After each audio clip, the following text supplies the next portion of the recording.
Thank you all very much for joining me. I titled my talk, Root Cause You're Probably Doing It Wrong. So before I get anybody too riled up, I should probably start with some kind of an apology. I don't mean to insult your intelligence. I take this title from my grandfather, actually. He had this really bad habit of kind of getting people in trouble. So I joined the Air Force back in the mid-90s, and I got orders after basic training to go to Germany. And I was really nervous, didn't know the language, didn't know the people, didn't know the culture, didn't really know anything about it. He had been there a few times, so he gave me this advice. He said, look, when you want to meet somebody, does anybody here speak German?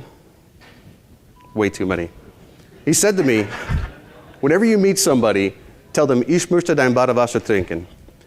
And so I quickly found out that that means I want to drink your bathwater. So as you can imagine, it didn't really go all that well. And so I tell you this just to say he had this habit of getting people in trouble. And he had this other habit of telling people, whenever he started the conversation, he'd say something like, you know what your problem is? Like, Channel 7's not on. Or, you know what your problem is? Like, my beer's empty. You know, he'd always tell me that my problem was actually his problem. And so I don't know what reaction he was trying to get, but I do know that every time he did that, he got my attention. So I titled my talk here, You're Probably Doing It Wrong, just to get your attention. I hope that you're not offended. So a little bit about me. My name's TJ Gibson. I've been at PayPal for a little over 10 years now. I've been in information security, professional services, and recently took up a role in site reliability engineering. So I don't claim to be an expert, but I have been around at PayPal at least a little while. Prior to that, I mentioned I was in the Air Force. I spent some time in a small security company on the East Coast. So I've kind of bounced around and done quite a bit of things. And I think most of what I want to cover here is really critical thinking. So as it pertains to RCA, but I also want you to take some of these tidbits into your general problem-solving day-to-day skills. But I think it's important to start with why is RCA important? We're all in here software engineers, I'm assuming, or at least some derivative of that. I think that before software was really a thing, engineers were the people in our culture, in our society, that were tasked with solving some of our most critical problems, right? They were building bridges, they were building dams, they were building skyscrapers. These are really, really important things that had a well-defined benefit to society. So when software did become a thing, it seemed just natural to give the people who were responsible for solving problems, for connecting campuses, for connecting businesses, for enabling commerce, to give them that title of engineer. And so with this idea, I just want to kind of give you a sense of what it really means to be an engineer. When you approach a problem, when you're tasked with solving an important problem, the solution you come up with is only going to be as good as the problem statement you define. All right, you have to clearly understand what it is you're trying to tackle before you get there. And I would say that the problem statement is really dependent upon understanding the root cause of that problem. And I think that's why in our jobs, when we approach the root cause of a problem, especially during these investigations, that it's critically important we get it right, because everything that's built on top of that does not work right if we don't understand sort of the root cause of the problem. So I'm going to date myself a little bit here. Does anybody recognize this vehicle? It's a Ford Pinto, right? So this is a 1970s model Ford Pinto. And in the late 60s and early 70s, foreign automakers were producing cars that were smaller, that were cheaper, that had better gas mileage, and the American drivers were eating them up. And so Ford recognized they had a problem.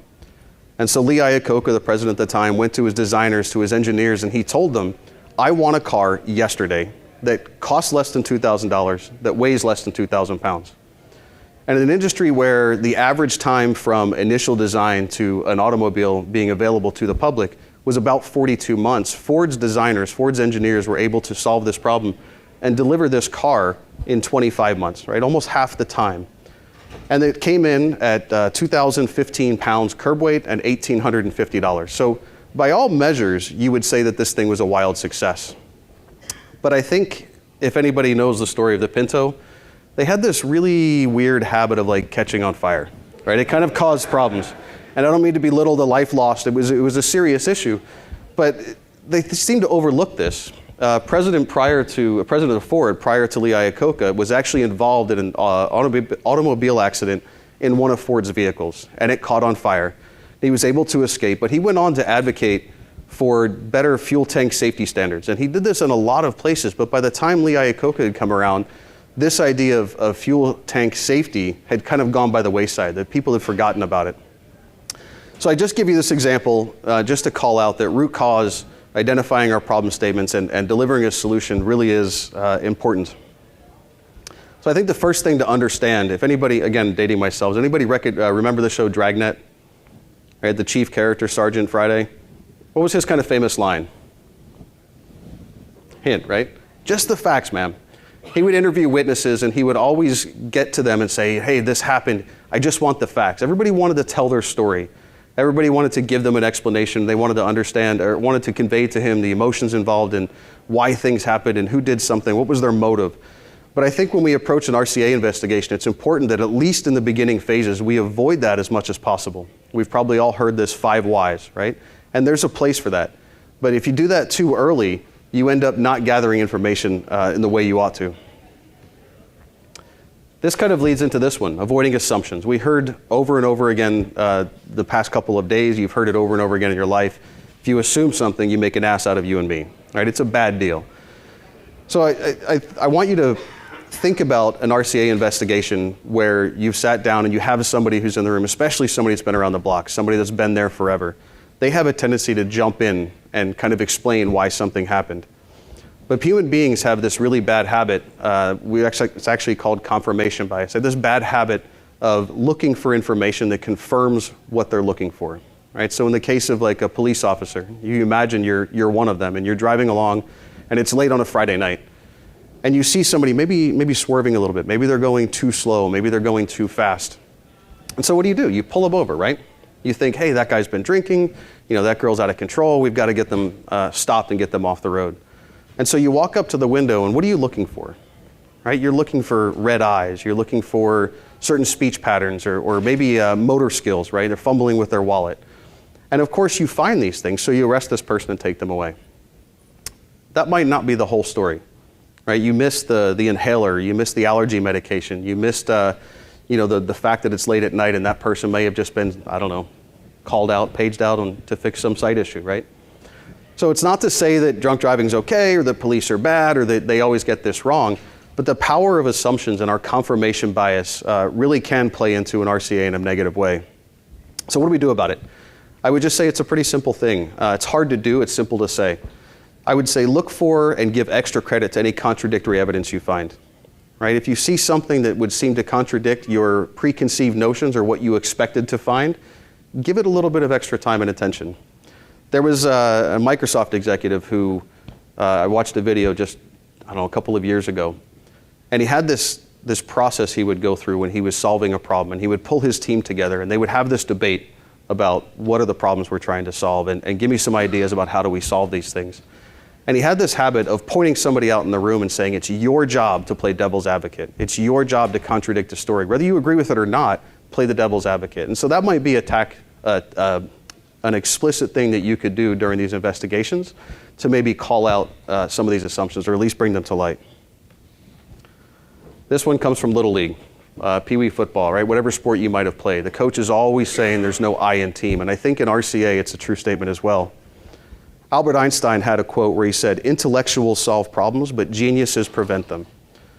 I think most of the time when we step into an RCA, we look for that genius. Who's the one that knows the most about this thing? Who's the one who's been around the block? Who's the one that's taken care of this particular component or this service for enough time that they can solve this problem for us? But he had another quote where he said, we cannot solve our problems with the same thinking we use to create them. And so think about that. It makes a lot of sense. You can't use the same brain power, the same people, the same intelligence that was used to create the problem in the first place to solve them completely. And it's not to say that they don't have a place. Your experts have a place. They have to provide their insight. They have to give you their tribal knowledge and their experience. It's going to provide value. But as important a role as they play, they can't do it alone. It's not an individual effort. This is also kind of leads to my second point here, or my next point, which is you've got to have, I think, some outside influence. You can't have the people who are responsible for implementing the fix as the only participants in this investigation. You've got to have, I think, an independent, or as much as you can, an outside influence to help you see these assumptions, to help you think critically about it. And so while I was coming up with this talk, there was 2 anecdotes I found that really jumped out to me. The first one was a group of people at an industrial complex, and they were tasked with solving a relatively simple problem. And they spent a couple of weeks going through all of the data. They spent a couple of weeks kind of talking about what is the root cause, how do we fix this thing. And the problem really came from some of these valves in this plant not being labeled, right? So operators were using them, they weren't labeled, they were turning them too much or not enough, they were turning the wrong ones. And so any outside observer would clearly say, label the valves. But these folks who were actually tasked with solving the problem came up with a corrective action that looked something like train all the operators to be more careful when they're manipulating these valves, right? Clearly that's not the right answer. In medicine, we do the same thing. When you get a diagnosis that the treatment plan prescribed is remove a limb, remove an organ, you want to go get a second opinion. No matter how right that doctor's been in the past, getting that second opinion is going to help you gain that outside perspective and sort of validate whether or not that initial assumption was correct. The second anecdote I came across, you're probably mostly familiar with. This is from the early space race. The astronauts needed to be able to write in space, right? Everybody heard this one before? Right? NASA spent millions of dollars and months and months and months coming up with this ballpoint pen with this pressurized special ink, right? And it would enable them to write in zero gravity in these extreme environments. And then they look at their sort of neighbors in Russia who were building a space program, had the exact same problem to solve, and the Russians went, hey, we'll just use pencils, right? So this outside perspective, I think, will give you a lot of value. Just kind of as a side note, Snopes tells me that story is not true. But like any good leader, and you find facts that sort of contradict your story, you just call it fake news and move on. So find these people, these outside influences, find them who understand these mental traps, these confirmation biases, our tendency to jump into assumptions, to sort of follow the lead of people who speak intelligently and know the best about it. Yesterday we heard during the plenary speaker from LinkedIn, he talked about a story where one of his leaders was able to highlight the root cause of a problem by just asking some critical questions. And I think you get that better from an outside influence, somebody who's not too deep in the middle of it. So one of the last ones here, there's this book, right? It's a literary classic. This author is just renowned the world over. You've probably heard of Goldilocks and the Three Bears, right? It's like really, really good stuff. But Goldilocks had this habit of sitting in a chair or eating porridge or laying in bed and saying, this one's too soft, this one's too hard, this one's too hot, this one's too cold. And I think when you're going through an RCA investigation, finding that just right is important. When you look at a particular problem statement or a particular solution set, we have a tendency to either be too specific or not specific enough, right? We might say, poor code quality, that's our root cause. It might very well be. You might have a problem with code quality at your organization. That's also a really big problem to tackle. And in fact, you could spend millions of dollars, you could spend months of time, you could spend thousands of people hours solving your code quality problem, but you're not going to get it 100%. Code quality is never going to be 100%. So are you going to be able to definitively say that this particular issue that affected us yesterday, that brought our site down and affected our customers, is going to be resolved by your efforts? Probably not. You're probably still going to have something that pops up. In the same vein, looking at a particular issue and saying, this bug is our root cause and that's our solution and we're good with that, might be too specific. You might go and solve that bug, but you're not going to solve another instance of that particular issue popping up, a week from now or tomorrow even. So there's no checklist here, and I think in a lot of cases, it's dependent upon the severity of the issue you're facing, the type of impact, or even the type of underlying cause on how specific you get. But I want you to keep this in mind, that Goldilocks had kind of the right idea to find that just right size that's going to help you fit that in. So I kind of went through that a little quicker than I anticipated, but I did want to thank you for listening. I just want you to remember some of these little tidbits. Hopefully there was no offense taken. I didn't actually insult anybody.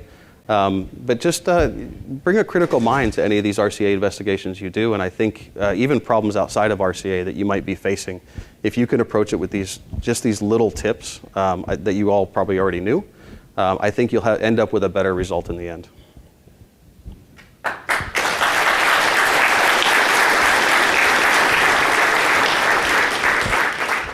Yeah, I have been doing some research on this area, and I come across this idea that we're pretty good at identifying single things that can go wrong and preventing those from turning into outages.